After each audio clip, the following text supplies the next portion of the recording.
Right, here we go. Give me 2 seconds and I will be live.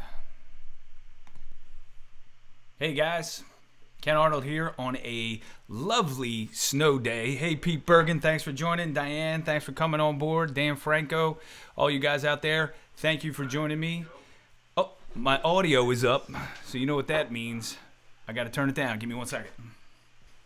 Hey guys, Ken Arnold here on a lovely snow. Always something. It's always something. But thanks for joining me, guys. So on this snow day here, I am hanging out in the basement. Of course, I was outside shoveling snow and doing all that fun kind of stuff. But I wanted to come on today and talk about a couple things about acting. As you know, I'm an actor, and I want to share some of the experiences I've had in my career that they might help you out or help you along your way. If you have any questions, please ask me some questions here. I will do my best to answer them. And, you know, again, I'm not telling you how to do it. I'm just giving you my experience, and hopefully that'll help you out. So, of course, everybody has a different way of doing things. Everybody's career is different. So if it works for you, it works for you. If it doesn't, it doesn't. So anyway, we moved into our new space at Chesapeake Arts Center in Brooklyn Park, Maryland. And I got to say, guys, we had an incredible first day in that new space. It actually, you know, I'm sitting in there and it's like, wow, we're actually in a theater space now, and this is what it should be like. This is what I've been trying to get to for such a long time. When we had Studio Bo up in Canton, that was pretty cool, but this is really cool because now we're in that theater space and it feels like an actual acting home, a home and a place to work on acting. So if you get a chance to come out, please do so. Join us next time. It's going to be March 28th, 7 to 9:30, Brooklyn Park, Chesapeake Arts Center. And I will remind you before we go at the end of this. Today I want to talk about scams that are out there that actors have a tendency to fall into. And there are a lot of them. So I'm going to start out and I'm going to talk about certain things: managers, agents, classes, you know, people coming up to you on the street telling you would be great as a model or an actor. Just different things that you should be aware of as an actor, especially in the business side of it, that, you know, if somebody asks you for some money, you should turn and run the other way. So in our business, you're going to be approached by managers and you're going to be approached by agents. Of course, we all want one. We all want a great agent. But if an agent asks for any money up front, you got to turn and run away right there. They get paid when you get paid. And if you're in the union, they should only get 10%. That's it. Some agents will try to take 20 if you're non-union. So what you want to do is, if any agent comes up to you and says, you have to take these classes, you have to work with this photographer, then you just need to turn around and run the other way, because it's a scam. They're just trying to bleed you dry of as much money as they possibly can, and they're never going to get you any work. I've seen it happen many a time to a lot of actor friends that I've had over the years, and it's not good. What's happening on the 28th? Well, the 28th, we're doing Actors Club, man. Pete Bergen. We do Actors Club every other week. So the next session is the 28th. So next Wednesday from 7 to 9:30, we will be at Brooklyn Park, the Chesapeake Arts Center, doing Actors Club. So if you can make it out, Pete, that'd be great. If you're up in New York, it's a tough commute. So hopefully you'll be in the neighborhood and you can make it down. So that's one thing. You know, you got to watch out for agents that do that, but also managers as well.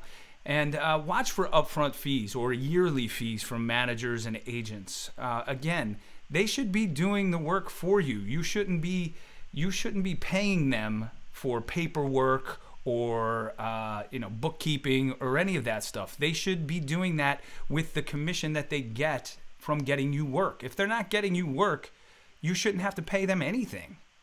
That's pretty much it. And you also got to watch too, because you're going to be doing a lot of your own work in this industry. You're going to be out there, you're going to be getting jobs, you're going to be booking your own stuff essentially, because most of the big things I've got in my career, not through my agent or my manager. I got those myself. So you need to be your own best agent first. But watch out, because guess what's going to happen? You're going to book a big job, and I'll give you an example. I booked a huge job. I was on a feature film for 3 weeks, got it myself. I had a connection with the casting director, a direct connection, and it never went to my agent or my manager. I booked the job. Everything was booked. I show up on set, and then the next thing you know, my phone rings, and it's my agent manager wanting their cut of the money. And that was fine. I said, that's fine. It's in the contract. That's the deal. But the following day, after I wrote the check and mailed it off, I fired that person. So, and that was the end of that relationship. But, you know, you got to be careful. You got to be careful. It's a business, so you got to understand the contracts and everything.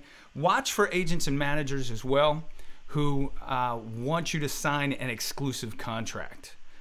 Agents, a lot of agents nowadays will freelance with you.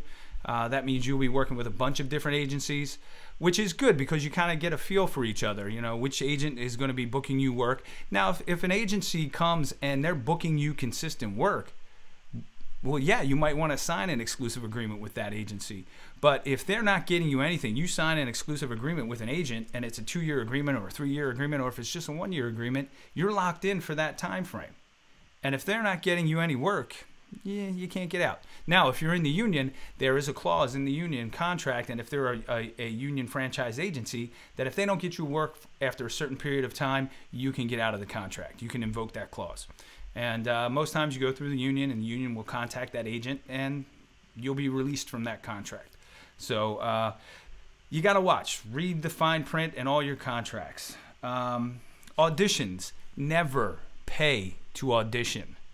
Okay? When you get called by a casting director or a film or a television show or a pilot or a play, if they say you have to pay $15, $20, $25 to audition, walk away. You do not want to do that.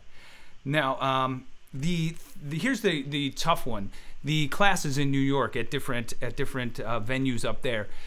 It's pretty much you pay, you go and audition for the casting director, and you establish a relationship. Now, if they call you in after that, that's between you and the casting director. And in my career, I've done those things in the past, and they've worked out for me. That's how I got my first jobs up in New York, working on All My Children many years ago. I went to one of those workshops where you go, you read for a casting director, and that's pretty much it. You pay $30, or, you know, in some cases, some are a little more expensive. But for me, it worked out. For other actors, they kind of get a little frustrated with the process because it's not working out for them right away. And you know, in that case, you know, they may feel as if they're just wasting their money auditioning for people who will never call them in. And it could be the case. You know, I don't know. I can't say it's worked well for me in my career. May not work well for you. And if you feel as if paying $30 to get in front of a casting director is too much, then don't do it. I felt that $30 was better than me going out and sending out 100 headshots and resumes through the mail, paying for the postage, paying for the printing, paying for the envelopes, paying for all of that. Then, you know, it was better for me to spend that $30 than to spend $100, $150 doing the other. So whatever works for you in that scenario. I would say if you can get in front of a casting director to establish a relationship, do it. If it's $30, that's really not a lot of money to do it. Most of those are a little bit more expensive than that now. When I first started 15 years ago, they were $30. Some of them now are like $90, $40, $50. It depends on the casting director. If it's an assistant, you know. But do your due diligence. Don't keep going to one or one of those companies if you never get responses or callbacks. Find another one. Find one where you get a consistent result, where people are calling you in. So, schools, right? If somebody is out there and they're saying you've got to pay up front, you've got to pay $600 to go to this certain acting school, otherwise we won't represent you, or this is the school you have to go to if you're working with my agency. That right there is kind of a scam in and of itself, I would say. As an actor, you should always be trying to get better at the craft. But what you can do is you can go from one acting venue where you're learning acting here, maybe then go to another one for a few months and take some classes there. Then go to another one and take some classes there. I always recommend that people do that. We run Actors Club in Baltimore, but I think it's great when some of our actors, they go out and they go to another acting school. They try it out, see if they like it, and then they come back. And, you know, they relay their experiences to us, what it was like, if it was good, if it wasn't good. And, you know, I like to do the same. I like to do stand-up comedy classes. I like to do improv classes. I like to do commercial auditioning classes. I like to mix things up. So I'm always working on different things at different times with different acting instructors. Not always the same acting instructors. Diane, what about sending out comp cards? Comp cards are good if you're a model. Headshots are where it's at as far as acting. But if you're a model or you're trying to get some extra work, comp cards are good because that gives a sense of the casting director different types of roles that you may be able to portray in modeling and or as an extra. But headshots, straight up headshots for acting in film and television. Comp cards aren't really helpful. As a matter of fact, I'm going to be totally honest. A comp card, if I get a comp card as a casting director or I'm producing something and that's what an actor sends in, it kind of tells me they're a model or an extra, not an actor. So headshots are great for acting work, and you should stick with those. I hope that was helpful. So any other questions out there about things, you know, things you should look out for as an actor, scams, anything like that? Because they're out there. I mean, people are always trying to separate you from your money. And, you know, we run Actors Club. It's $25. The first time out, it's free just to see if you like it. And then if you like it, you come back, it's $25 a session. You don't have to buy a bunch up front in bulk. We like to do that because, you know, actors from week to week, you may be working on a project, you may have another class or something comes up.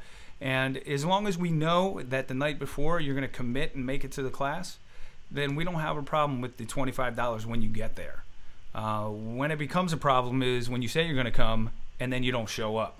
And then the next week you do the same. You say you're going to come and you don't show up. And that's happened in the past.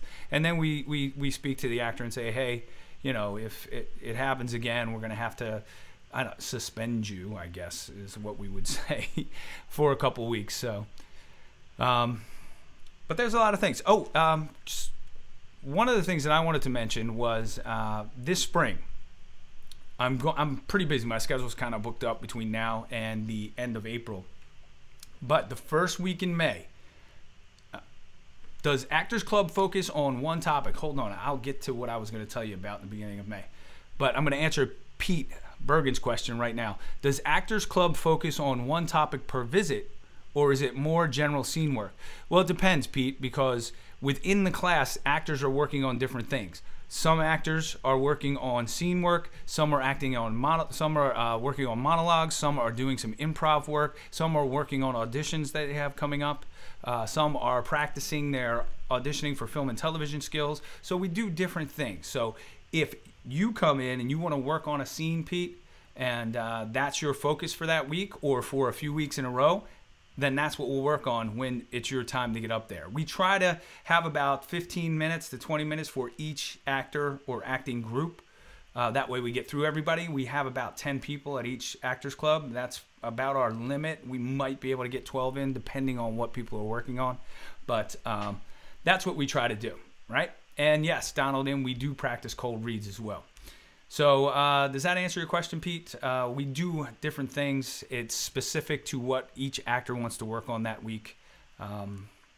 Lena Rainey, just getting into the business. Are agents still necessary? Okay, Lena, no.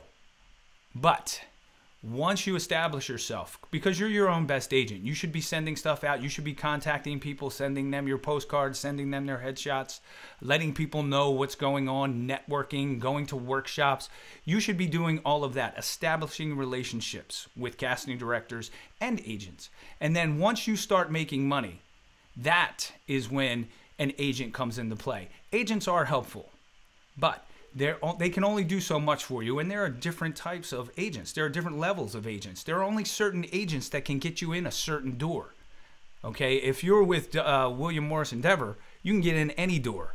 right? But if you're with one of the smaller boutique agencies, you might only be able to get like co-star roles auditions or guest starring role auditions. You're not going to get the series regular ones.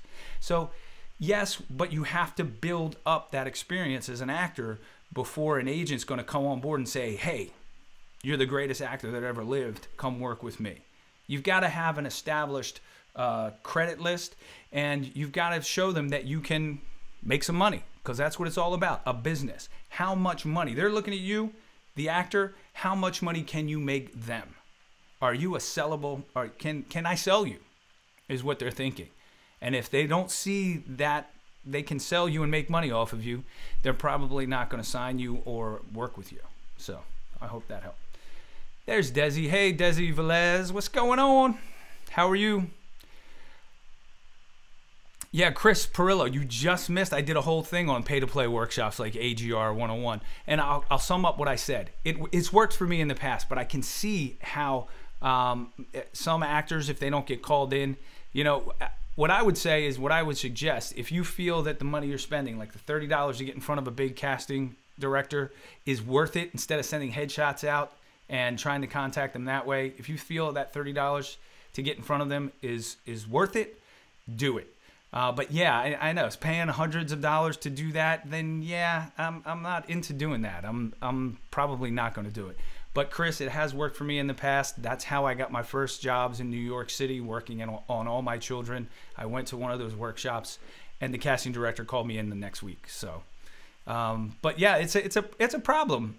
You know, the union has cracked down on it in LA, and I expect that they're probably going to do the same thing in New York. And it's something that you know, some actors feel as if they're being taken advantage of, and I can see that point of view. It's worked for me, but you know, sometimes actors feel as if it's not helpful. So I can understand why they feel like they're being taken advantage of.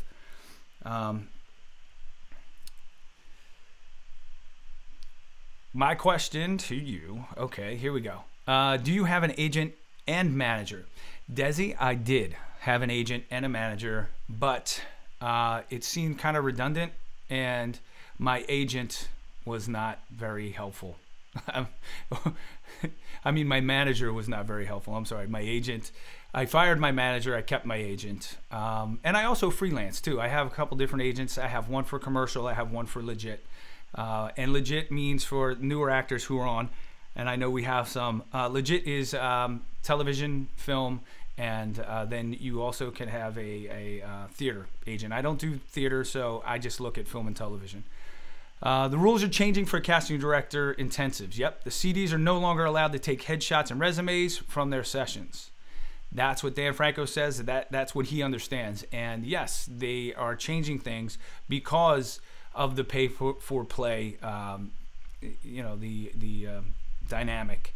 And like I said, yes, there were some people who were taking advantage of that. There were casting assistants coming on just to get work, and they had no projects coming up, and they just wanted to work, get a job, and they had no intention of ever calling actors. So yes, I can see how that could become a problem. Any other questions? Because I am, let's see, where am I at? Oh, I'm 20 minutes in. Oh my goodness, wow. I only wanted to go for 15.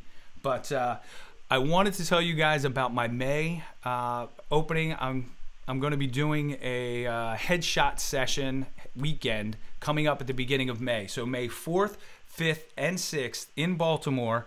I'm going to be doing headshots.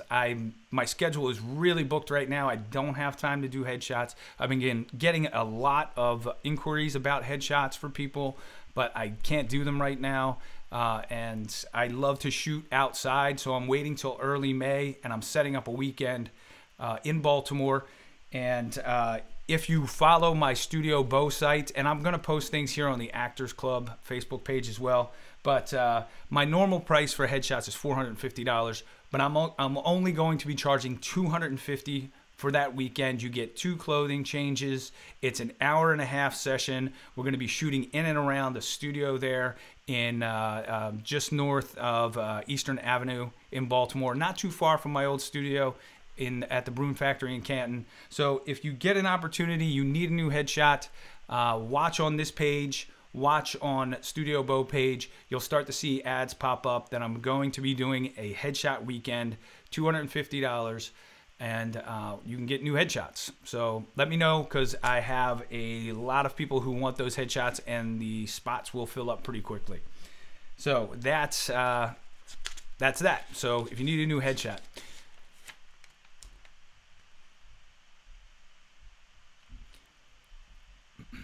So there are a couple more questions that came in, and I'm going to ask them. I'm going to answer them really quickly.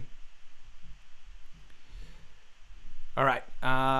So how do you get them new headshots if they won't take them at the meet and greets? Well, my guess is, Desi, and I haven't done it yet, but my guess is that when you go to the meet and greet, you tell them, they give you a card, or they give you their email address, or they give you their mailing address, and then what you do is that you either mail a postcard, you mail your headshot and resume, or you email it to them. I did one of those recently for the union, SAG, and the casting director who conducted the workshop, she gave us her email address and told us how to address it so that we could send her our headshot and resume. And I did, and she responded and said, "Thank you very much. It was nice meeting you." So that's one way that it could possibly go down. So that may be it.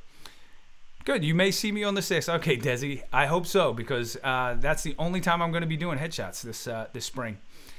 What if you want to crack the market based on diversity, African American, Asian, or Latino? Should one think of signing up with a specialty agent? You could.